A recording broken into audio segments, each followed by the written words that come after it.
Magandang umaga mga kaibigan, ako nga pala si Sir Ben at ngayong araw ay mayroon naman tayong matututunan.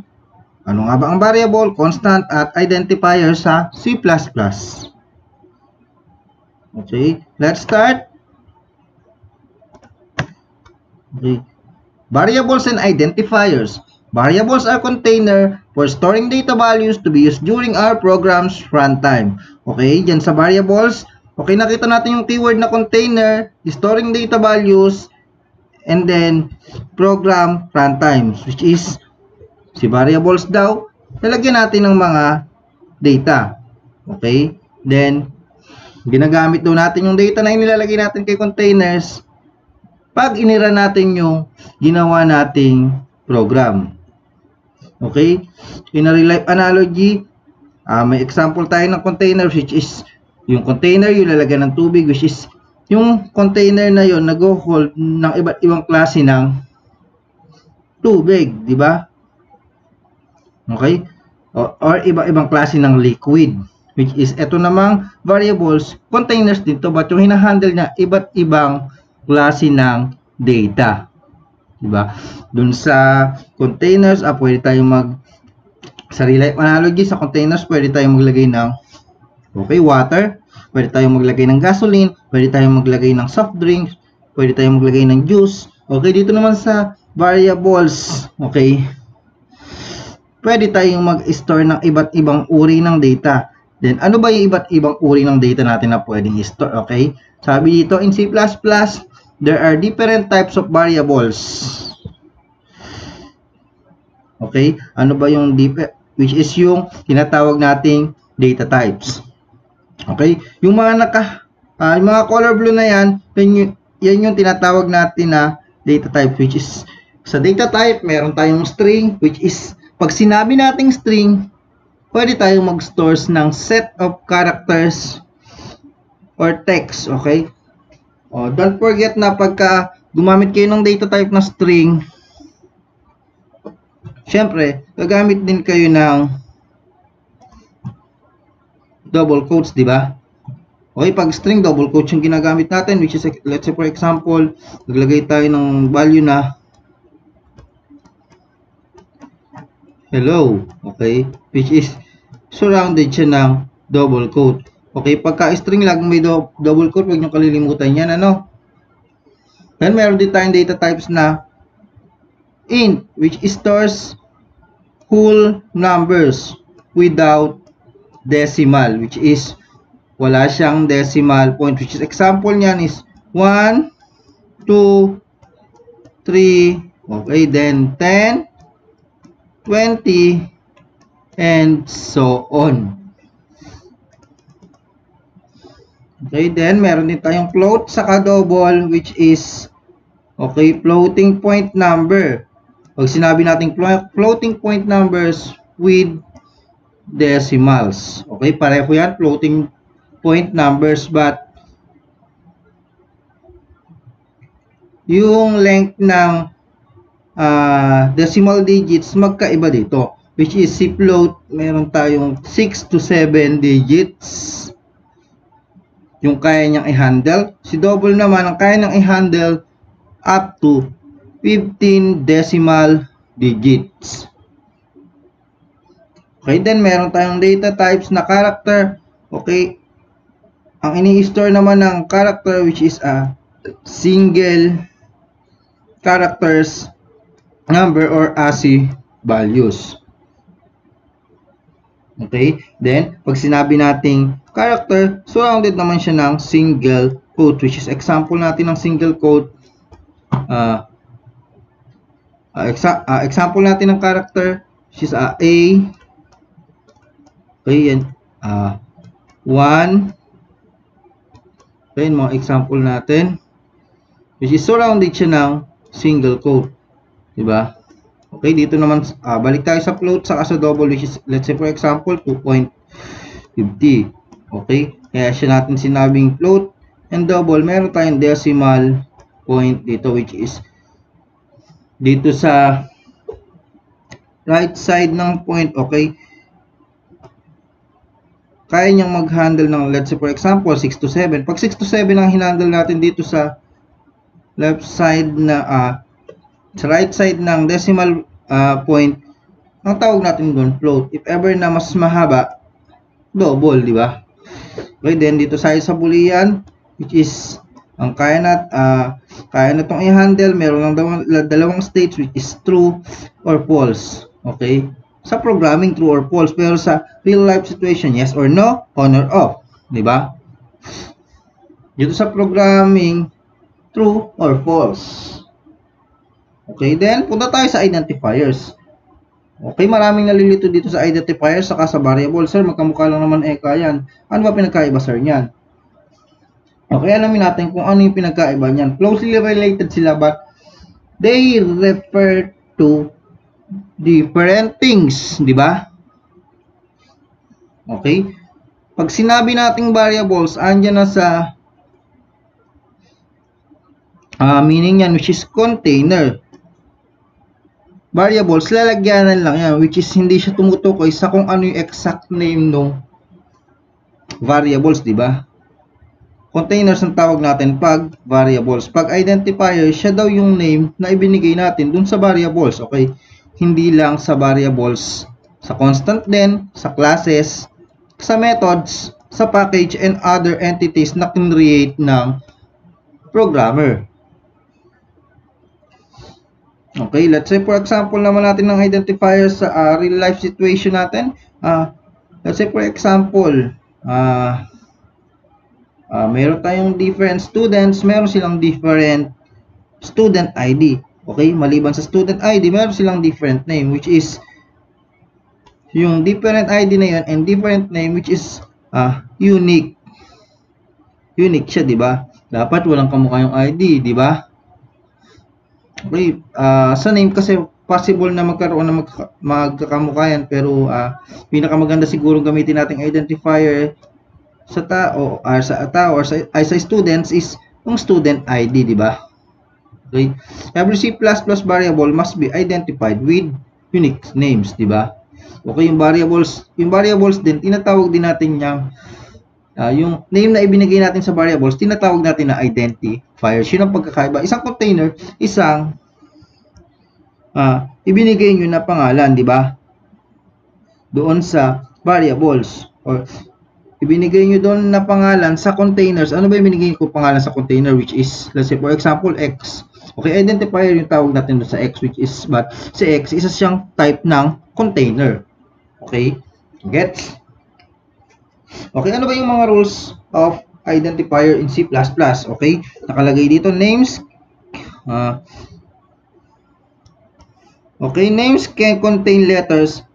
Okay, yung uppercase na A hanggang letter Z, or yung lowercase na A hanggang letter Z, or numbers na 0 to 9 and okay, underscore, which is names can contain. Yan lang ang mga ikino-contain ng identifier. Let's say for example, gusto mo lagyan ng special characters.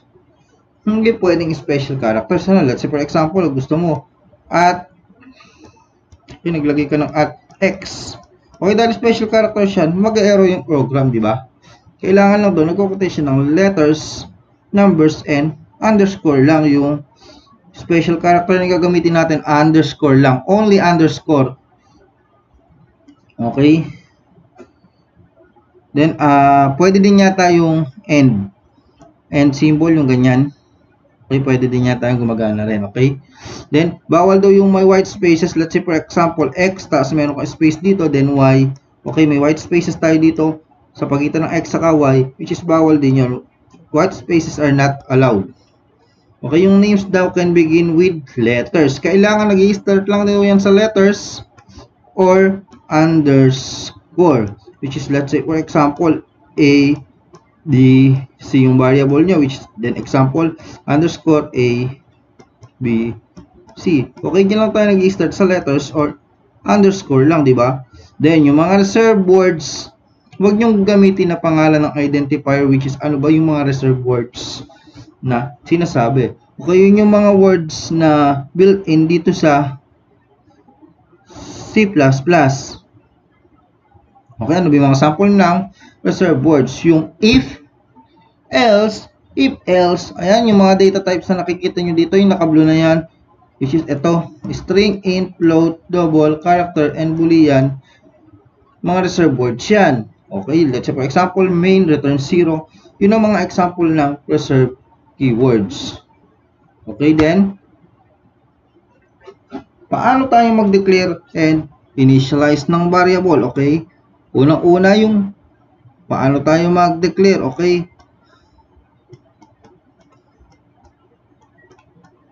Declare. Okay, itong nasa first part na to, ano ito mag-declare ng variable, which is, ano ba yung data type? Then, yung variable name, which is, wala kayong nilagay na value, which is data type, saka variable name lang. Paano kung mag-initialize kayo? Okay, initialize.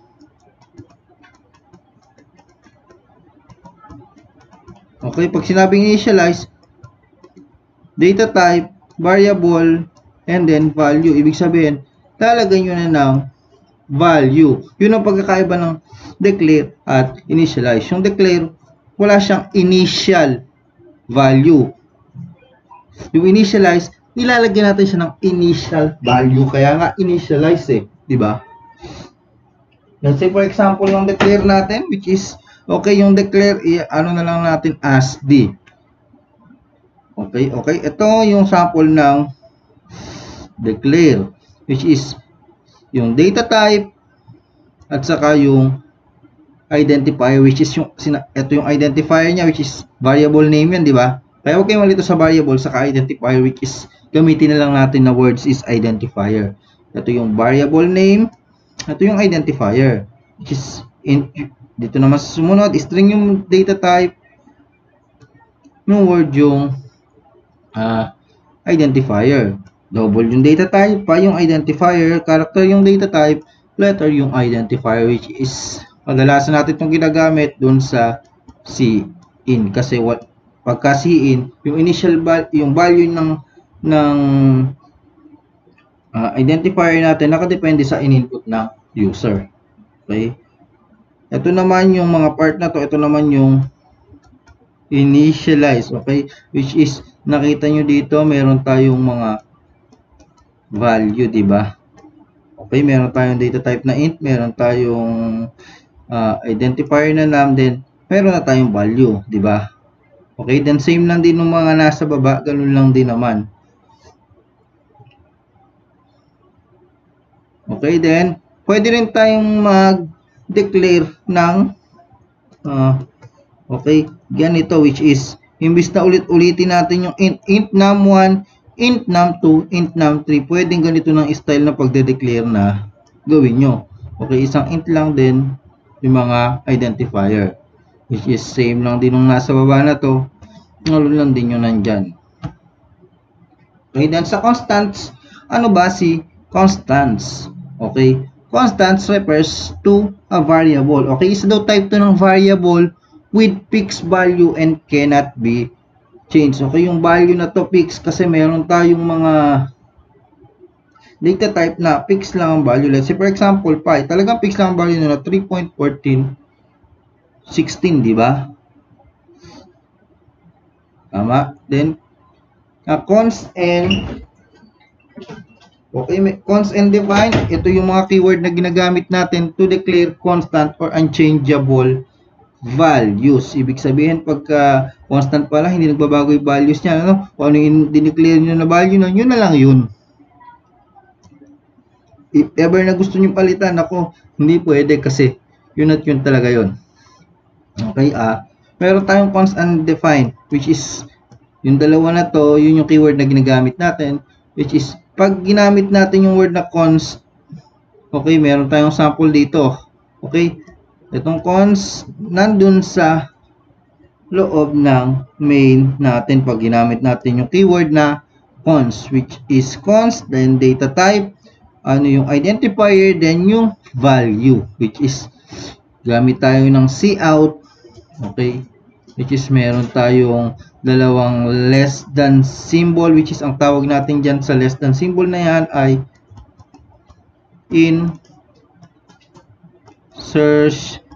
insertion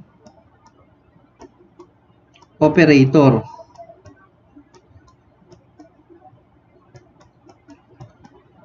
Okay. Then, lagay natin yung identifier na max, which is etong identifier na to yung magsisilbing i-output natin dun sa monitor, which is ang i-output natin, kung ang value ng max is 50, ang output natin dito ay 50, which is napansin nyo yung cons natin nandun sa loob ng main. Okay, dito naman yung isa naman yung define, napansin nyo nandun siya sa taas ng main, which is nasa labas. Ito yung tinatawag natin na directives preprocessor. Okay, pag nakakita kayo ng symbol na ganyan, directive preprocessors to, di ba? Which is ginagamit natin yung preprocessor na yan. Let's say for example, gusto nating kunin yung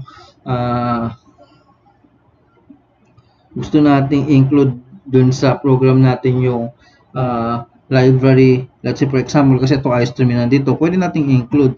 Okay, sa define, ginagamit din natin yung tinatawag na preprocessor. Ibig sabihin, kung ano yung una siyang nagra-run doon sa program natin, which is isa pang ano ng directives preprocessor, wala siyang semicolon dito sa dulo, di ba? Then same lang din tayo na pag-see out dito, which is yung max natin. Okay. Then isa pa pala, wala siyang equal dito. Kung mapansin niyo dito, may equal yung define. Okay, yun yung pinagkaiba ng define sa cons, which is ang output natin dito is 50 din. Same lang yan, di ba? Depende na lang sa inyo kung ano yung gusto nyo gamitin yan. Okay? Everyone, naintindihan? Okay? Papalo and like and subscribe na lang dito sa page ko. Everyone, thank you. Goodbye.